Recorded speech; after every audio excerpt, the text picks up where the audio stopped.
नमस्कार। मकर संक्रांति को हिंदू धर्म में विशेष महत्व प्रदान किया गया है। यह पर्व प्रत्यक्ष देव भगवान सूर्य को समर्पित है। भगवान सूर्य का धनु राशि से मकर राशि में प्रवेश करना संक्रांति कहलाती है। ज्योतिष शास्त्र के अनुसार मकर संक्रांति के दिन सूर्य उत्तरायण होते हैं।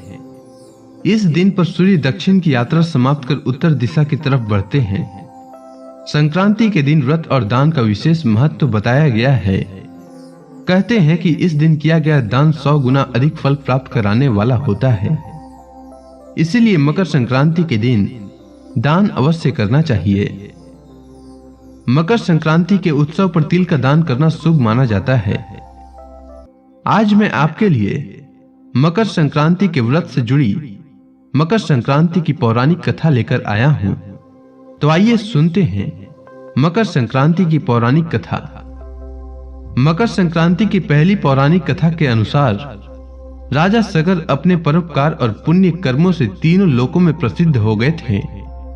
चारों ओर उनका ही गुणगान हो रहा था। इस बात से देवताओं के राजा इंद्र को चिंता होने लगी कि कहीं राजा सगर स्वर्ग के राजा न बन जाएं। इसी दौरान राजा सगर ने अश्वमेध यज्ञ का आयोजन किया।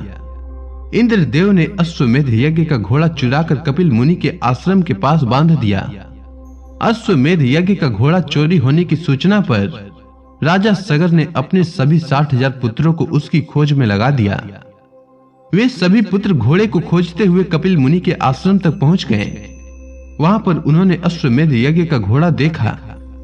इस पर उन लोगों ने कपिल मुनि पर घोड़ा चोरी करने का आरोप लगा दिया।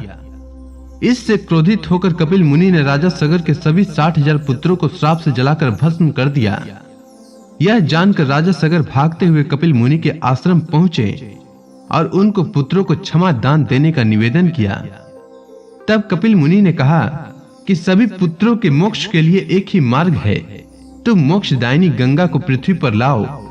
राजा सगर के पोते राजकुमार अंशुमान ने कपिल मुनि के सुझाव पर प्रण लिया कि जब तक मां गंगा को पृथ्वी पर नहीं लाते तब तक उनके वंश का कोई राजा चैन से नहीं बैठेगा। वे तपस्या करने लगे। राजा अंशुमान की मृत्यु के बाद राजा भागीरथ ने कठिन तप से मां गंगा को प्रसन्न किया। मां गंगा का वेग इतना था कि वे पृथ्वी पर उतरती तो सर्वनाश हो जाता। तब राजा भागीरथ ने भगवान शिव को अपने तप से प्रसन्न किया ताकि वे अपनी जटाओं से होकर मां गंगा को पृथ्वी पर उतरने दें, जिससे गंगा का वेग कम हो सके। भगवान शिव का आशीर्वाद पाकर राजा भगीरथ धन्य हुए। मां गंगा को अपनी जटाओं में रखकर भगवान शिव गंगाधर बने। मां गंगा पृथ्वी पर उतरी और आगे राजा भगीरथ और पीछे पीछे मां गंगा पृथ्वी पर बहने लगी। राजा भगीरथ मां गंगा को लेकर कपिल मुनि के आश्रम तक आए, जहां पर मां गंगा ने राजा सगर के 60,000 पुत्रों को मोक्ष प्रदान किया। जिस दिन मां गंगा ने राजा सगर के 60,000 पुत्रों को मोक्ष दिया, उस दिन मकर संक्रांति थी। वहां से मां गंगा आगे जाकर सागर में मिल गई। जहां वे मिलती हैं, वह जगह गंगा सागर के नाम से प्रसिद्ध है। धार्मिक मान्यताओं के अनुसार मकर संक्रांति को गंगा सागर या गंगा नदी में स्नान करने से मोक्ष की प्राप्ति होती है और 7 जन्मों के भी पाप मिट जाते हैं। अब आइए सुनते हैं मकर संक्रांति की दूसरी कथा। इस कथा के अनुसार मकर संक्रांति के दिन भगवान सूर्य देव अपने पुत्र शनि से मिलने उनके घर जाते हैं। चूंकि शनि मकर राशि के देवता हैं, इसी कारण इसे मकर संक्रांति कहा जाता है। इसके अलावा संक्रांति की कथा के विषय में महाभारत में भी वर्णन मिलता है। महाभारत में वर्णित कथा के अनुसार महाभारत युद्ध के महान योद्धा और कौरवों की सेना के सेनापति गंगा पुत्र भीष्म पितामह को इच्छा मृत्यु का वरदान प्राप्त था। अर्जुन के बाण लगने के बाद उन्होंने इस दिन की महत्ता को जानते हुए अपनी मृत्यु के लिए इस दिन को निर्धारित किया था। भीष्म जानते थे कि सूर्य दक्षिणायन होने पर व्यक्ति को मोक्ष प्राप्त नहीं होता और उसे इस मृत्यु लोक में पुनः जन्म लेना पड़ता है। महाभारत युद्ध के बाद जब सूर्य उत्तरायण हुआ, तभी भीष्म पितामह ने प्राण त्याग दिए।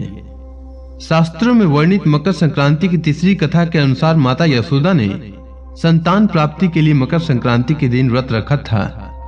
इस दिन महिलाएं तिल, गुड़ आदि दूसरी महिलाओं को बांटती हैं। ऐसा माना जाता है कि तिल की उत्पत्ति भगवान विष्णु से हुई थी, इसीलिए इसका प्रयोग पापों से मुक्त कराता है।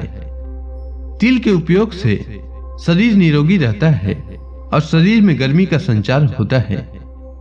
उम्मीद है आपको मकर संक्रांति की कथा अच्छी लगी होगी। धन्यवाद।